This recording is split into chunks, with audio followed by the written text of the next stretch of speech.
Hey guys, this is Pixel Dan over here at the Hasbro booth, and I'm here with the Transformers team. I'm going to give some quick introductions, and then we're going to talk about toys. Hi, I'm Mark, product designer on Generations for Transformers. Hi, I'm Evan, designer on Studio Series and some exclusives. And I'm Nate, marketing on all things Transformers fan.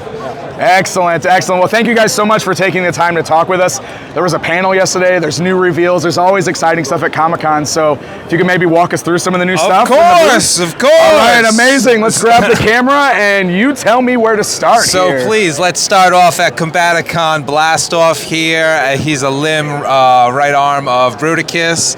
As you can see, he comes with two blasters. He's in his space shuttle mode right out of the G1 animation. Looking glorious. Love those colors. Yes, indeed. Vortex was already a release. That's his other limb. But big bad boy Brawl here. Yeah. We don't have his tank mode showing, but he came out fantastic. We're with Hasui-san over at Takara Tomy. He's obviously the leg of Bruticus. Very excited for him. He does not feature his blaster weapon and his two huge cannons that do fit onto the tank mode. We forgot that back at the studio. But he's a lot trying to remember everything that comes to the show. It really is. So he's looking glorious. And here we have a brand new character for our Junkion's team, Jalopy. Very excited for this guy. What a great name. You're right, Junkion Jalopy. Oh, you can't really go wrong. Yeah, he's this rip-roaring, badass hot rod here. And then also, to go along with the Junkions, we have at a Voyager class our animated Ratgar, which is off of the Trashmaster mold. And he came out fantastic. He has his all head that is right out of the animated show, the Straight TFP. up with his mustache and everything. You can't go wrong with Ratgar. Ratgar is a fantastic character. And here we have Beast Wars Quickstrike at our deluxe scale. As you can see, we did not, we really went all out on this character. Tomo-san worked with me on this, and the sculpt detailing on the Scorpion mode. He is a Fusor, so he's got the Cobra head on the back, highly articulated arm there. The lower jaw does actually fold down, and you can fit blast effects inside the Cobra mouth. Oh, that's amazing. Yeah, it's awesome. wild. Yeah, the colors came out fantastic on him as well. Yeah. And here we move on to yet another fantastic color scheme. Shot Targetmaster, little Spoilsport here, as you can see, turns into his little weapon on his wicked cool dune buggy mode right here. Bright neon colors. Right? Really pop. Yeah, really pop in pops. hand. Yeah. Like, I think my camera is having a hard time focusing because it's just so bright. That's awesome. That's great. And then coming down, we're trying to still finish our 13 Prime collection for Age of the Primes, which is great because those are the ancient gods of all Cybertronians. So we have two here. We have at deluxe scale, we have Quintus Prime, as you can see, the creator of the Quintessons, if you did not know. He also comes with his ancient artifact, the Ember Stone, as you can see. That actually powers his spacecraft. That's almost like a flying jellyfish, which is wild.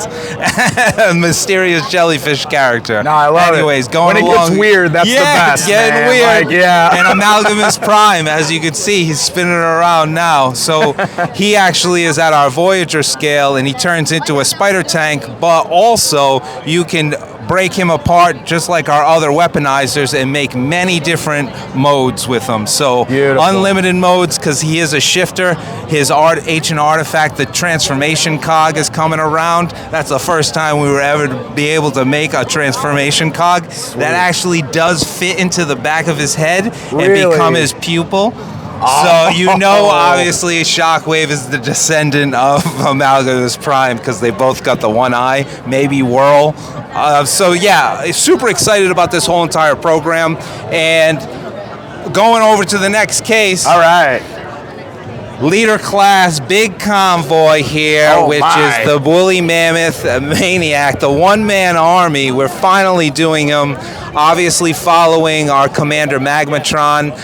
This is his arch nemesis in the Beast Wars Neo series. As you can see, he comes with his Energon Matrix that does fit in his chest. He has his Mammoth High-Ken missiles in his back of his legs. He also comes out with fold-out tonfas that you can't see here, but But the big draw, obviously, is the big cannon. Yeah, that's incredible. The big cannon's wild. The tusks are actually on 5mm ports, so you can play along with those on the other characters, which is Sweet. cool. Sculpt came out ridiculous in the woolly mammoth mold. Tomo-san worked on this character. And he also has the missile up on his shoulders, which is featured in the animated episodes as well. I don't think I showed that anywhere else, so wanted to show it in the case. And then man. moving over to Razer Claw, leader Razer Claw here. Yeah, this is a wild character. So it's a redeco off of Tiger Hawk. As you can see, he looks really gorgeous in his black color scheme. He has like an off black as well, with the purple and the red and the translucent red. It's hidden. So cool. It's hidden. Yeah. The So purples and the reds coming off the black. I love the neon green Maximal symbol as well. Yeah. So yeah, just great. And now we're gonna move over to Studio Series. Evan, please floss it out. Happy to take over. All right, so I guess our biggest new news is the launch of Titan Class in Studio Series, and we're kicking it off by digging into Age of Extinction and doing the Dinobots at the scale that we should have done them at when we first released them. Oh my God. So here we have Titan Class Grimlock. So we made sure to get in everything that we absolutely could. He feels great. He's got ratcheting joints. We also made sure to get in his big mace. He's got his spike ball weapon. And also, if you happen to buy our Leader Class Optimus Prime last year from TF4, you can ride him. That's insane. On top of him right now, we actually have our Nemesis Prime, which is going to be a partial / redeco that's going to be coming at the same time. Yeah. Just in case anybody missed out on the TF4 Optimus. He has a couple extra accessories, such as he has different forearms. He's got his shotgun blaster and then his dagger, but he still comes with the sword and shield because it's so iconic. Yeah, And a new head. The scale of this is unbelievable. Yeah, though. Like just this massive dinosaur. I love it. He's about 15 inches when he's in robot mode. Yeah. So yeah, we had to do him like this, and I guess we're also kind of confirming we're not just going to do one. We promise you we're going to do all 4 of the Dinobots that show up. Very cool. And then moving on, so we have our Wave 1 Deluxes. These are obviously all gray model prototypes that we're showing off because Mark decided to be a little extra special and actually brought colored, but I only brought grays. So we're going to start with 86 Wind Charger, which everybody's been waiting for because of the mini bots being upscaled to Deluxes has been great. Yeah. We have only a few left that we have to do to complete our kind of G1 scale. Nice. Worked with Kunihiro-san on that, and he just turned out fantastic. He comes with a blast effect because Wind Charger is incredibly powerful in the cartoon because he controls magnetism, and he comes from a planet where everybody and everything is made of metal. So you would think, oh, this is the most powerful character to ever exist. All right. But yeah, fantastic figure. I hope you all enjoy him. Super cool. Moving on, we have our TF5 Barricade. So he is a licensed Mustang. He turned out to be a great character. And we wanted to make sure that we got in like every blaster that he had in the film. So you can see he's decked out. The teal that you're seeing behind him is the first shot of the tools. So I have the gray model and the first shot of the tools. And at some point in the future, we'll be updating you with colored renders and everything else. Beautiful. Perfect. Moving on, we have TF1 Arachnid. This is a much requested figure ever since we started dipping into TF1, and everybody has like really been enjoying that movie and that character, so we're really happy to get her in there. She's deluxe scale. She has a working propeller. Ajima-san is a wizard. He was able to figure this out and make this work. Yeah, I like her. Speaking of, we also have our Voyager scale, and we have TF1 Alpha Trion. Who was our mentor figure from the film. We wanted to make sure that we got him out there. He was just a big character that kind of hulked over everybody, so that's why we bumped him up to Voyager scale. He has sculpted battle damage because when they find him, he's all mossy and decrepit. Yeah, that's right, We wanted to make sure that we captured that in Studio Series. Oh, so cool. And then I think some of the biggest new news is we have our new Seeker mold. Everybody knows we love our Seekers because we love that we can get about 30 redecos out of one mold. And I think everybody can expect that with this new one. Excellent. Worked with Yuki-san. Yuki-san primarily works on like masterpiece items, so this literally ended up being like a mini masterpiece. Oh, very cool. And something that I just want to point out is we're making sure that each of the Seekers, at least of the main 3, has a unique face sculpt so that they're not all just resting bot face. and everybody has resting bod face. just so everybody has it. like a little bit more expression. Yeah. Okay. Excellent, man. Yeah, and then that's kind of covering our wave 1, and going forward, we'll obviously have more updates. You'll be able to see the colored figures very soon. Very cool. Yeah, I don't know, Nate, is there anything you want to add? You want to talk about timelines? Yeah. Let's do We it. can talk about timelines real quick. And the Hot Wheels. Well, we can talk about timelines. Bumblebee fell over, so please excuse no, us. Bumblebee. Okay, so our timeline item,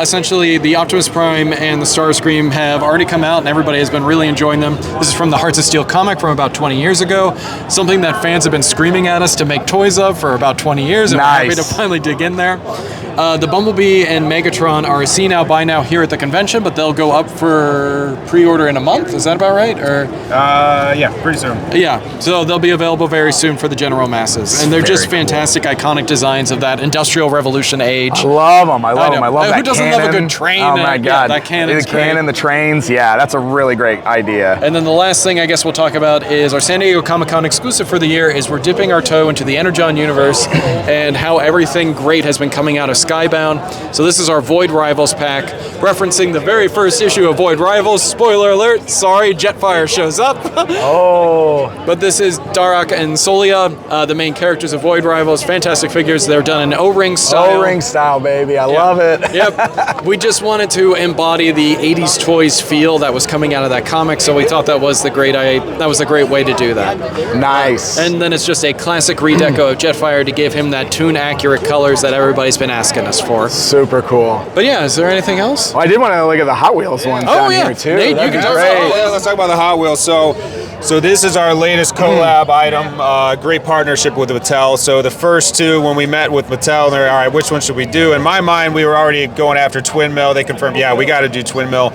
But then we went on to Bone Shaker, which there's so many classic Hot Wheels going all the way back to the 60s. But we really, when we do these collabs, we want to make sure that we're appealing to, of course, the Hot Wheels fan, but of course the Transformers fan as well. And so getting Bone Shaker and this, that kind of 1930s, 40s hot rod look with the incredible flames on it. Brian Parrish, the designer on this, did an incredible job in partnership with our friends over at Hot Wheels. So these two come out Q4, December timeframe of this year, but we've got more coming. We've got at least two. We've got three actually coming in 26, with more coming in 27. Again, just some really fun items here, and just such a natural partnership between the #1 brand and cars, and of course our bots, who are more than meets the eye. Another actually Mattel item. So we didn't make this one. This is just kind of like an 80s powerhouse collab with Masters of the Universe. Of course, you got Skeletor there with the Megatron armor, and then Man at Arms here with the Bumblebee armor. So some incredible fun figures. We saw what they did with the Turtles of Grayskull. We want to get in on the fun. Again, this is 80 powerhouse brand, so some really fun. These are actually available for pre-order right now. And the Hot Wheels, I missed this one. They go on pre-order at 5 o'clock today. So really excited to get those out there. And again, the blister package, riffing off the classic Hot Wheels statement, is really fun. And on the very bottom, another new collab. We announced this one at New York Toy Fair this year. This is our NFL collab. Again, I'm such a sucker for the collectible helmets. Yeah, really trying to reach those cool. new fans. Don't worry if your team's not here. These are just the first 4. This is for 25. Available for pre-order right now on Amazon. We got more teams coming in 26, more teams coming in 27. So really excited about this one. And then the last two collabs that we're going to talk about, we already revealed this one back when the Sonic movie came out, but again, working with Sega, such an iconic property, been around for longer than I'd like to admit, because I remember playing this on the Genesis back in the day. But love the bipod, or the biplane here with Tails and Sonic there, and this the blue booster car there. So love this collab in the 2-pack. Anytime you get a 2-pack for a collab, it's a win. And speaking of 2-packs, we also have the Naruto. We announced this one last year. That's Kurama and Gamakichi. Another incredible package done by our friend Amy Benz back at Hasbro. So just love these, tapping into those new fandoms. Anime is obviously the hottest thing here. So love getting those out there. And that kind of wraps it up. Nice. I hope that was enough. I mean, Oh, we got no, quite a lot. That's amazing. That's amazing. So, hey, on the collabs, too, I do want to say this, because, we did see the awesome Masters of the Universe ones over at the Mattel booth, and I'm a big Motu guy. Oh. So I just want to throw it out there, like if there's more chances to do like what you're doing with the Hot Wheels, which I think is fun. There's a lot of great vehicles in the world of He-Man. Vehicles. Battle Ram, Wind Raider as Transformers. I'm just saying, putting those ideas in there. So yeah, Battle Cat. I would be all in. Let's go. Let's go. Let's do it. No, but thank you guys so much for the walkthrough here. I really appreciate it. Always great seeing you guys, and thanks for taking the time to do this with us. No, absolutely. Awesome. Well, there you guys go. Transformers at San Diego Comic-Con.